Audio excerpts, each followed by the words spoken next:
Okay, so we've gone through the first two, which is attachment to caregivers and quality of care. Let's now move on to the consequence of attachment. So what is the result of the attachment? So that's a perfect segue into us discussing the types of attachment, but for now, let's talk about the consequence of attachment. So within a secure attachment relationship, children will learn to have or to positively regulate their emotions. That is when they interact with their caregiver in a healthy and positive way, and if the caregiver is accepting of them and who they are, and just basically them as an individual. So because of this, children with a secure attachment, they are better able to form meaningful relationships with others and, have a good interaction with them, a healthy interaction, as opposed to children with an insecure attachment. So remember, we're going to discuss the criteria of these different types of attachment, but obviously children with a secure attachment have a better opportunity and a better time and better experience, because remember, it's also dependent on the experience that they had. They had a good connection to a caregiver, therefore they know how to create good connections with other individuals as well. So that is important. So that is, as I say, the perfect segue into talking about the types of attachment. And I'm going to take us to the next slide. If I can just get myself to the next slide. Okay. So I found this. There are many pictures on attachment and what different types of attachments look like. So I'm going to use this picture just because I think that it also speaks to the experiment which I've uploaded from YouTube, and so then you can make good connections. So this picture is really around how children respond. So they did an attachment experiment, and the experiment involved looking at how children responded when their parents left or when their caregiver left the environment.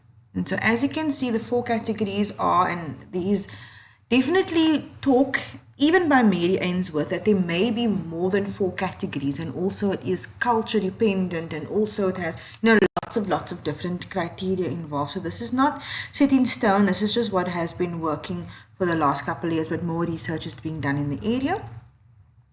So we have secure attachment, we then have avoidant attachment, ambivalent attachment, and then insecure or disordered attachment, and we'll talk about all of those. So in this picture you can see the caregiver has, the background to this picture rather is the caregiver has left and then they returned. As you can see with secure attachment, and I need to explain this too, but I'm just going to explain the picture very quickly. In secure attachment, the parent leaves, the child cries, wants the parent, and then when the parent comes back, they greet the parent with positive emotions and they're okay again because the parent solved the problem, they came back. In avoidant attachment, when the caregiver comes back, they may avoid the parent or the caregiver. Ambivalent attachment, they're wary of strangers if a stranger comes into the space. And then in disordered or insecure, they feel confused, apprehensive. There's a bit of anger there as well. And we'll discuss that a bit more as we go along.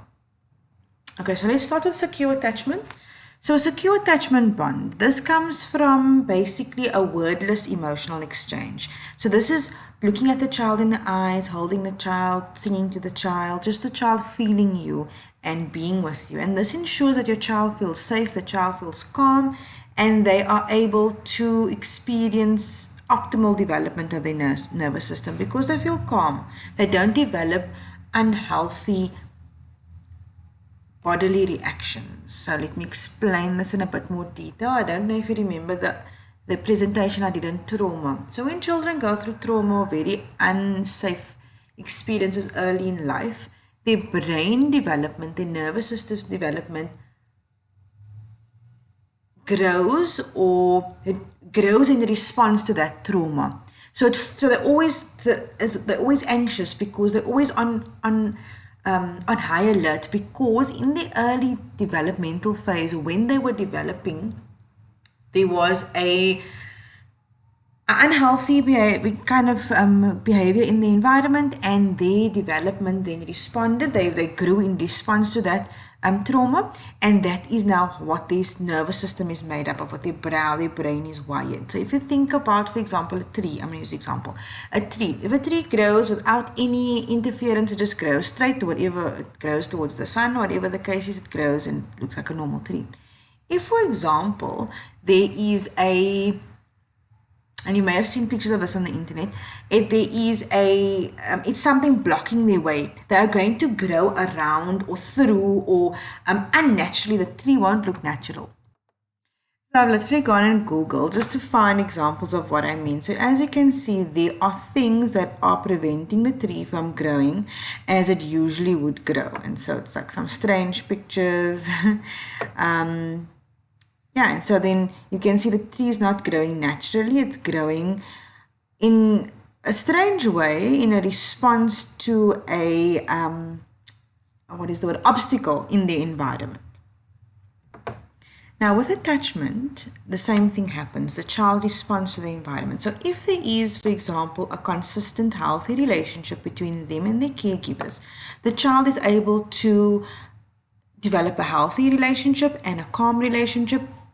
Because remember, children can pick up your emotions through your non-verbal cues. You don't have to be saying anything, but your increased heart rate, your maybe irritability level, all of those things, they understand and can pick up without you saying anything. So this is why it's important to have a calm and reassuring presence and reassuring space, which is not always easy because life gets in the way.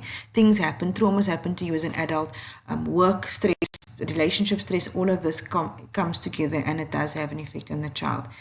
Trying to support a child, trying to ensure a child feels supported emotionally as well as physically from birth is what is necessary to cause a secure attachment, and this is what helps a child to feel secure. So children who are secure, when their parent leaves, as you can see in the picture, they will be physically upset, they'll be, they will cry, whatever the case is, want to stand at the door trying to follow the caregiver.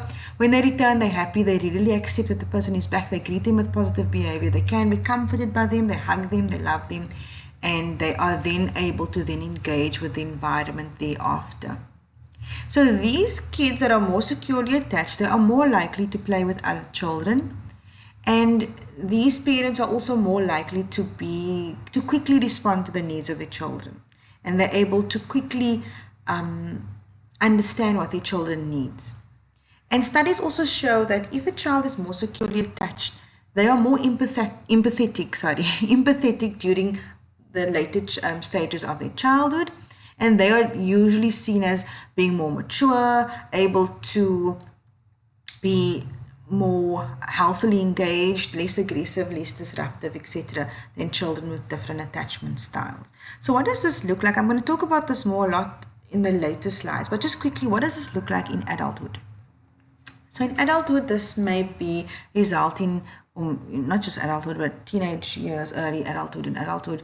These adults will more easily be able to engage with their partners in a healthy manner, able to share their feelings with their partners. They want to be in social situations. They seek out social support and social groups. They have better self-esteem, longer and trusting relationships. And this just basically indicates that they are able to understand what is important and necessary in a healthy relationship. So it is important to have a secure attachment, but obviously it doesn't always happen. And this is because of the responsiveness to the child's needs within their first year of life. Mothers who respond inconsistently or interfere with the child's activities, they usually have kids who explore less, they cry more, they're more anxious because they're not allowing the child to engage with the environment in a calm and consistent manner. Mothers who often reject or ignore their child's needs, their children usually are ones who try to avoid conflict or avoid contact with people rather in every setting and every manner that they can. And then as adults, they obviously, as I said, there's more self-esteem. Yeah. So this is what the research shows. It feels like a generalization, but it's also what the research shows, because a study, for example, showed that women with secure attachment styles have more positive feelings about adult romantic relationships than women with insecure attachment styles. So there's a lot of research that has been done in this area. Again, every research or every theory and everything does have exceptions, but I'm just sharing with you what it looks like. Okay, so let's move on. We're going to move on to avoidant attachment. How does avoidant attachment develop? It's when a child or a young child, an infant or a young child, has a parent or a caregiver who is consistently emotionally unavailable or unresponsive to their needs. So these children with avoidant attachment style might also face repeated discouragement from expressing their emotions. So they would be told not to cry or not to express their emotions outwardly, and kept to really they need to keep it inside and not cry and not complain and those types of things. These children, if their parent leaves and comes back, they generally tend to avoid their parents and caregivers. And usually the avoidance is even more pronounced after a period of absence. So they don't run to their parent, they basically avoid the parent. So these children, they might not reject attention from their parent, but they don't also seek comfort or contact with the parent. And these children, they show no preference between a parent and a complete stranger. So oftentimes, and the research was done on children that live on the streets, but I'm not saying it is only applicable to them, and I'm not saying it's applicable to all children living on the streets, but oftentimes they would go up to a stranger and they would easily get into their car, for example, or they would go off with a stranger. And this is because some of them do fit into the avoidant attachment category, and this is why they would do this. So what does this look like in an adult, and what does it develop later on? So avoidant adults, rather, with avoidant attachment styles, they have difficulty with relationships, with intimacy, with close relationships, with being vulnerable with another person. They do not invest too much in emotions and in relationships, and they experience little distress when the relationship ends, not because they're not actually sad, but because they've developed this wariness and lack of attachment to other individuals because of the experiences they had throughout their lifestyle. Throughout their life, and especially within their early life. They often avoid intimacy. As I said, they use excuses such as long working hours, or they don't know they don't feel like there's anything they want to say. They're unwilling to share their thoughts or their feelings. They try to unconsciously, they create problems they think about other people. Oftentimes they are not very they are not loyal in a relationship. They would not, basically they're more accepting of casual relationships. They are more likely to engage in casual relationships or one-night stands and casual sexual experiences. They fail to support their partners during stressful times because they are unable to, basically. They don't understand how to do so. They're unable to share their thoughts and feelings with their partners. They're unable to make those connections. So I know I'm going into adulthood and we focus on middle childhood, but I want to show you how it develops into adulthood so that you can make connections. So these children, when you see them in the classroom, they have difficulty responding and connecting with you as an adult. They have difficulty responding to their classmates, difficulty building relationships. They assume, they can flit from one relationship to another or one game to another. Not in every case. Some kids just like the variation, but these kids are consistently avoidant of this. They avoid building those relationships, and it's actually very sad. I know when the way that it looks like in the classroom is difficult, but it's actually very sad for that individual child. So we're going to move on now to ambivalent attachment. So the ambivalent or anxious attachment style is the next one we're going to talk about and going to look at. So this attachment style, the anxious ambivalent attachment style in children, develops in early childhood, of course, as we spoke about earlier. And most often this attachment style is due to an inconsistent parenting, parents, or a low maternal availability. So the parent is not in tune with what the child needs. They're inconsistent to respond to their needs. So maybe they are physically available, but they don't respond to what the child actually needs, and they kind of just give the child what they think the child needs or what is available to them at the time. So they might be physically available, but not emotionally available, or they might also not be physically available oftentimes. So when you see this attachment style, usually the child, there's a low self-esteem for that child. There's a strong fear of rejection or abandonment, and there's extreme clinginess in the relationship. And oftentimes these children, teachers describe them as being clingy or over-dependent.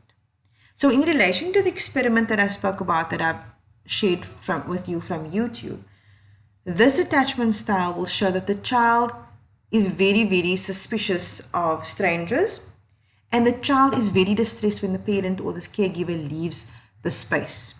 and they're not reassured or comforted. Even with the return of the parent, they still feel anxious, they still feel scared. They oftentimes show passive rejection or actually active rejection when the person tries to pick them up, when the caregiver tries to pick them up and kind of engage with them. They'll show some kind of aggression towards the parent, or they will be angry, or they'll feel overwhelmed, or whatever the case is, and they're not able to go back to engaging with the environment the same way they did before the parent leaves. So there's definitely quite a big impact there. Research shows that there aren't many kids that fall under this attachment style, but then again, research can only reach that far. So what does it look like in adulthood? So remember, I know we're always wanting to know what it looks like in class, but I also just want to extend this beyond that. So in class, this child's going to be clingy, they're going to be needy, they're going to want a lot from you, they're not going to be easily consoled. Oftentimes, these kids cry every day when they're dropped off at school. So this is what you may see when they are, when they are kids or when they're in school. As adults, what does this look like? So these adults, they are reluctant to become close to others, and they often worry that their partner doesn't love them. They are very needy. They feel under supported. They feel that they are not important to their partner. They feel that they need constant words of encouragement. And they feel that their partner may not feel the same way about them that they feel about their partner. This leads to things about like frustration in relationships. It feels some adults that are in a relationship with a person like this, they feel that they are giving too much, that they feel overwhelmed, they feel like they are carrying too much in the relationship. And often this leads to frequent breakups because the relationship feels too much, or the relationship feels cold and distant. And when the person does break up, they feel distraught at the end of the relationship. They feel like they can't cope, that they can't go on.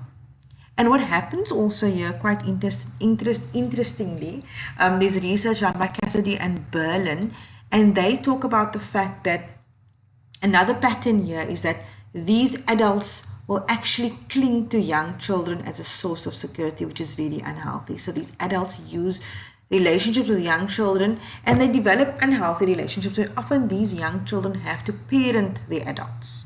And many people have been in these situations where they have to become the emotional parent because the person isn't able to adapt or cope. That's quite interesting. Again, this video is quite long. I'm going to stop it here, and I'm going to go on in another video.